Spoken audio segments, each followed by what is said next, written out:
নমস্কার বন্ধুরা, welcome to শখের রান্নাঘর। শখের রান্নাঘরে তোমাদের সকলকে স্বাগত জানাই। আজ আমার রেসিপি কদম পিঠে। একদম নরম তুলতুলে আর মুখে দিলেই মিলিয়ে যাবে এই পিঠাটি।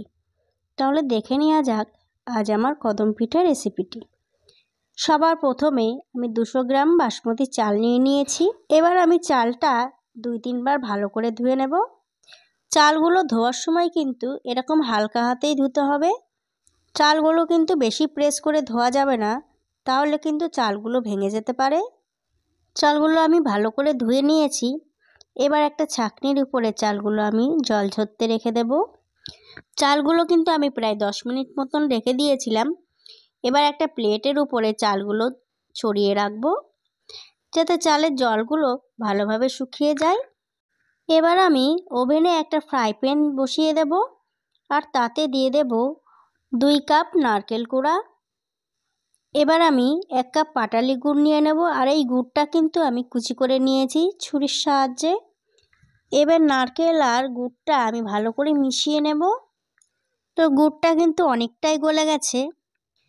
এইভাবে আমি পুরো গুড়টা গলা পর্যন্ত আমি নাড়তে থাকব। গুড়টা যখন পুরোটাই গলে যাবে তখন আমি দিয়ে দেব 2 টেবিল চামচ গুঁড়ো দুধ।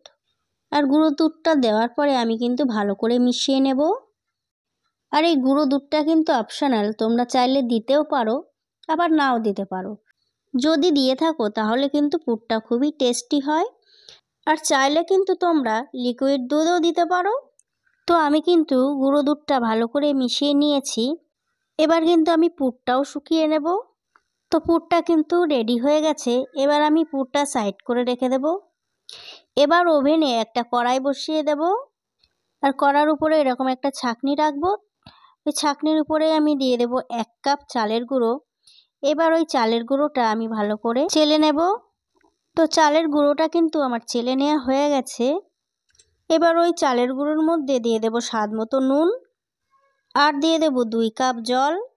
এবার আমি গ্যাসটা অন করে একটা ডো বানিয়ে নেব। আর এখানে কিন্তু আমি 1 কাপ চালের গুঁড়োর জন্য 2 কাপ জল ব্যবহার করেছিলাম। এবার কিন্তু আমি অনবরত নাড়তে থাকবো। তো তোমরা কিন্তু দেখতেই পাচ্ছ জলটা আস্তে আস্তে শুকিয়ে যাচ্ছে। তো ডোটা কিন্তু রেডি হয়ে গেছে। এবার ডোটা আমি একটা প্লেটে তুলে নেব। একটু ঠান্ডা হলে আমি ডোটা কিন্তু ভালো করে মেখে নেব।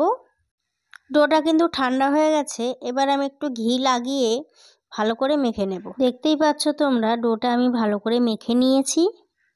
এবার এখান থেকে অল্প একটু লেচি নিয়ে আমি একটা বাটির শেপ দিয়ে নেব। তার মধ্যে অল্প একটু পুর ভরে নেব। আর এই কাজটা করার সময় কিন্তু আমি হাতের তালুতে একটু ঘি মাখিয়ে নেব। তোমরা চাইলে সাদা তেলও মাখিয়ে নিতে পারো। তো একটা পিঠে কিন্তু আমি রেডি করে নিয়েছি। এইভাবে আমি বাকিগুলোও রেডি করে নেব। এবার ওই ভেজানো চালের মধ্যে আমি একটা পিঠের বল নিয়ে এরকম রাউন্ড করে ঘোরাতে থাকবো। এইভাবে আমি প্রত্যেকটা বলই রাউন্ড করে ঘুরিয়ে নেব। তো তোমরা কিন্তু দেখতেই পাচ্ছ প্রত্যেকটা বল আমি রেডি করে নিয়েছি। এইবার আমি বলগুলো ভাপ দিয়ে নেব। আর এই পিঠের বলগুলো রেডি করার সময় আমি কিন্তু একটা সসপ্যানে জল বসিয়ে দিয়েছিলাম। তার উপরে এরকম একটা ছিদ্রযুক্ত থালা বসিয়ে দিয়েছি। এবার আমি পিঠের বলগুলো ওই থালার উপরে দিয়ে ঢাকা দিয়ে দেব। প্রায় 15 থেকে 20 মিনিট আমি এইভাবে ঢেকে রেখে দেব। আর তোমাদের ঢাকনাতেও যদি এরকম ছিদ্র থাকে তাহলে কিন্তু ছিদ্রটা বন্ধ করে দেবে। 15 মিনিট পরে আমি ঢাকনাটা তুলে দেখে নিলাম। পিঠাটা কিন্তু আমার একদম রেডি হয়ে গেছে। 15 মিনিটেই হয়ে গেছে। তোমরা নিশ্চয়ই দেখতে পাচ্ছ পিঠাগুলো কত সুন্দর হয়েছে দেখতে। এবার আমি পিঠেগুলো তুলে নেব। আর এই কাজটা কিন্তু খুব সাবধানেই করতে হবে, হাতে কিন্তু ছ্যাঁকা লেগে যেতে পারে। তো এইভাবে আমি বাকি পিঠেগুলোও তুলে নেব। আর বাকি যে পিঠেগুলো আছে সেগুলোও আমি স্টিমে বসিয়ে দেব। আর এই পিঠেগুলো কিন্তু দেখতে যেমন সুন্দর হয়, খেতেও কিন্তু দুর্দান্ত হয়। আর একটু দেখতে সুন্দরের জন্য আমি একটু ফুড কালার উপর থেকে একটু একটু করে দিয়ে দেব। এটা অপশনাল, তোমরা চাইলে দিতেও পারো, আবার নাও দিতে পারো। ফুড কালারটা দিলে একদম কদম ফুলের মতন দেখতে লাগে। একটা পিঠে আমি তোমাদেরকে কেটে দেখাচ্ছি।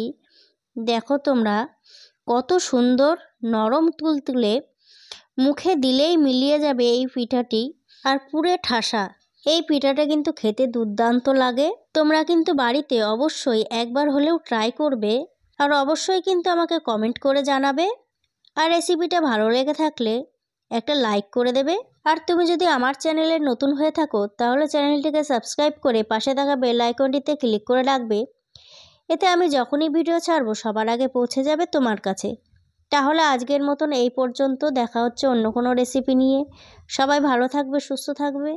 নমস্কার।